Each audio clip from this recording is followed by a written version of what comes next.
اظن بقى لما الجو يقلب يبقى مفيش غيره شوية العدس، شوربة العدس. النهاردة عاملاها لكم بتركاية جديدة هتعجبكم قوي، تفاصيلها حلوة جدا. شوربة العدس ناس كتير ممكن تعملها، ولكن مش اي حد يطلعها بالنتيجة دي. معاها كمان شوية بتنجان مخلل. يلا اذكروا الله، صلوا على سيدنا محمد، ويلا بينا نشوف الوصفة. عندي هنا حلة على النار، هنزل فيها بقى بجزر متقطع وطماطم وبصل وكام فص توم، وغسل عندي هنا حوالي نص كيلو من العدس الأصفر ونزلت بيه على الحلة. تمام، ممكن تعملوه كده وممكن تشوحوا حتة زبدة أو سمنة، شوحوا فيها الخضار والعدس والحاجات دي. بعد كده بروح نازلة بشوية من المية المغلية. تمام، حطيت له كده حوالي لتر ونص من المية المغلية. تمام، عشان ينجز يعني على طول. دلوقتي هغطي الحلة وهسيبها تغلي كويس قوي. تمام، وهقول لكم ازاي تعملوه شوربة وازاي تعملوه تاكلوه بالمعلقة كده لو انتوا مش هتعملوه فتة عدس. هنا بنزل بمكعب مرقة. وعلى فكرة اللي انتوا ما تعرفوهوش انكم تقدروا تستبدلوا المية بشوربة، لو عندك شوربة فراخ او شوربة لحم. تمام، دلوقتي بقى خلاص العدس استوى، اللهم بارك، شايفين شكله؟ ممكن تحطوا معاه بطاطاية وكوساية كمان. تمام، بعد كده بقى ببدأ أضربه بالهاند بلندر أو بالخلاط على حسب المتوفر عندكم. نضربه كده ضربة مبرحة، وضربة كده تكون حلوة ننعم كل المكونات بتاعتنا اللي في الحل. دعوة كده ليا من قلبكم، ربنا يصلح حالنا وحالكم إن شاء الله. تمام، هضربه كويس كده بالهاند بلندر بالشكل اللي حضراتكم شايفينه ده. طيب لو انا دلوقتي هعمل العدس فتة، هعمل فتة عدس بالعيش والصلصة، فانا هستكفي ان العدس هيكون كده واحط له التوابل. انا هنا هعمله بالشعرية وعشان يتاكل بالمعلقة مع البتنجان المخلل. انا مش مصورة البتنجان، البتنجان عندي كتير على الصفحة. تمام، دلوقتي بقى بجيب طاسة، بحط فيها حتة زيت وشوية سمنة، شوية زيت وشوية سمنة. تمام، وببدأ أدي تقليبة واحدة بس للشعرية.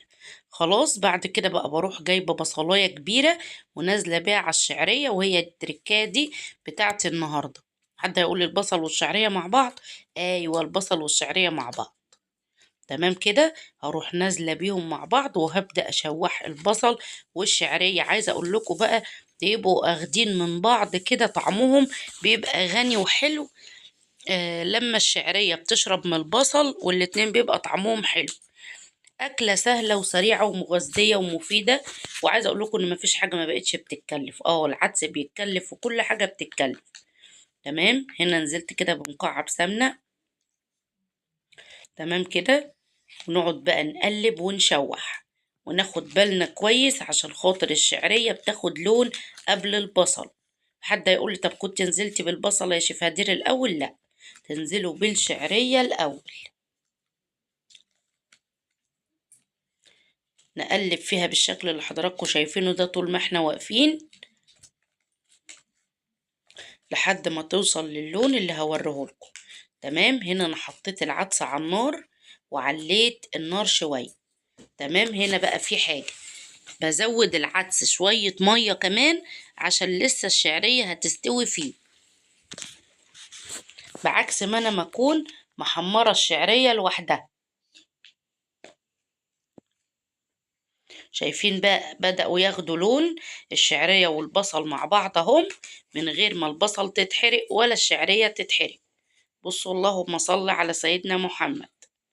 التركاية دي حلوة جدا. بعد كده بنبدأ بقى نقفل النار. أول ما بيجيب لي اللون المطلوب، اللون اللي أنا عاوزاه، ببدأ أطش العدس بيه. الله أكبر، ما شاء الله بجد. عايزة أقول لكم ريحته وطعمه والله حرفيا أحسن من اللحمة، والله والله.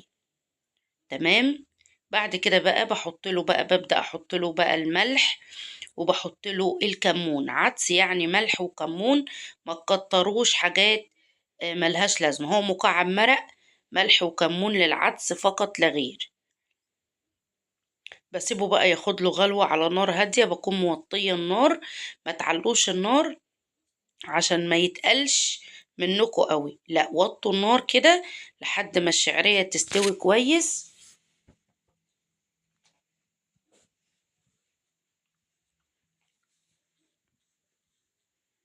بنحط الكمون اهو، وظبطنا الملح، وطبعا ضفت مكعب المرقة في الأول.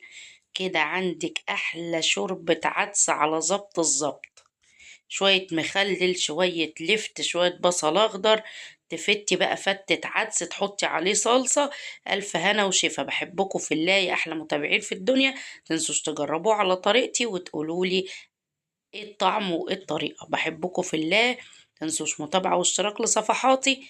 كنتم مع شيف هدير.